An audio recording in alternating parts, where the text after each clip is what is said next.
Zenon, as you know. This is my abode. I call it Chintamani, the wish-fulfilling gem. It's a symbolic title representing the mysteries. My thesis in this life has been the mysteries, and I've studied for many esoteric traditions, and I've had many experiences. And my intention is to pass on a fraction of this knowledge in through a compendium of teachings that I directly received from the Masters of Wisdom behind the veil. And I have a lot of experience, 50 years in living in spiritual centers in America, integrating the Western knowledge and also the knowledge that is very much to do with Mount Shasta and the mystery centers and the Ascended Masters. I've integrated and synthesized the Native American tradition, as far as working with the Red Man energy and understanding the essential teachings of the original teachings. And my research has now brought me into the Gnostic heritage in the 1st and 2nd century, with the thesis of understanding the great teachings of unity in the great traditions. And of course, central to this tradition is Agni Yoga, the yoga of purification through fire, which is given for the future root race. So these teachings are all centered around the sacred flame and basically having an experience. The Gnostic experience is one of a living experience, which is renewed each day. There's no constant to this energy, is ever-changing and rearranging, and the Merlyn archetype is one of the messenger. So I'm under the position of the messenger, bringing the light or knowledge of wisdom forward. And I'm not alone, but my main team is behind the veil. So I want to reference you how to understand that you are greatly assisted, and that you're greatly held by greater forces. We can call them gods or masters of intelligence, and they're basically energetic fields from the Buddha to the Christ to the ones who have gone before, which are the way showers.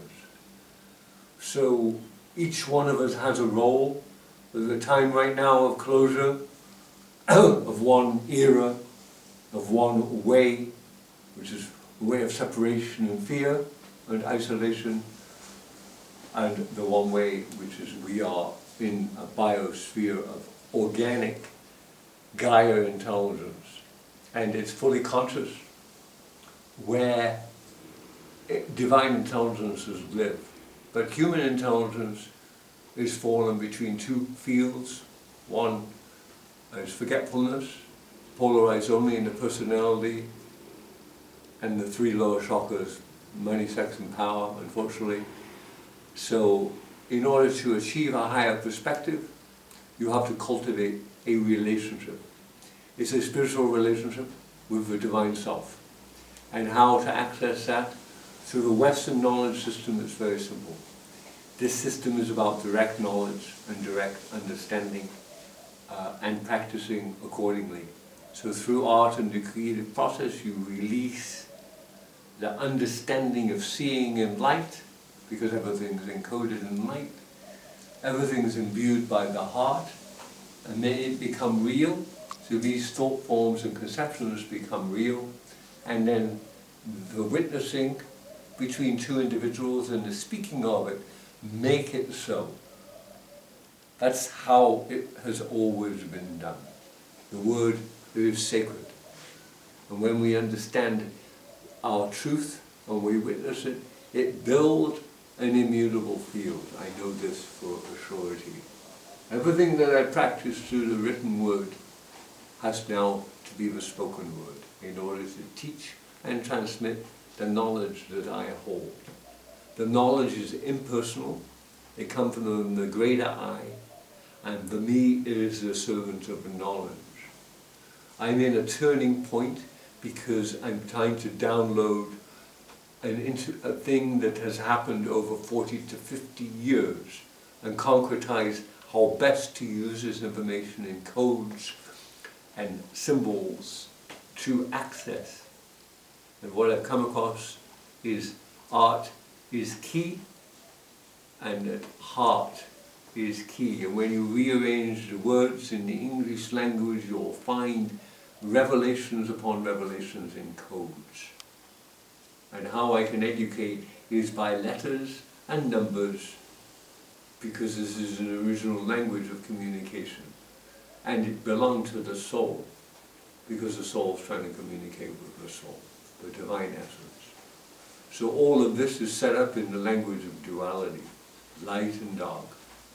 Welcome to planet Earth, ignorance and fear, and knowledge, which comes at a very high price, because it takes a lot to have knowledge, because you have to work with the experiences. And the basic thing within this divine fire is the purification process. To, once the flame gets ignited, how do you purify and let go and surrender so that it doesn't hold you and we can move forward. A little capsule, but I'm ongoing. I'm just going to keep giving you from different angles the philosophical cosmology of what I've acquired as the philosopher. And from my home gives you a personal insight into what it is that I'm experiencing. Thank you.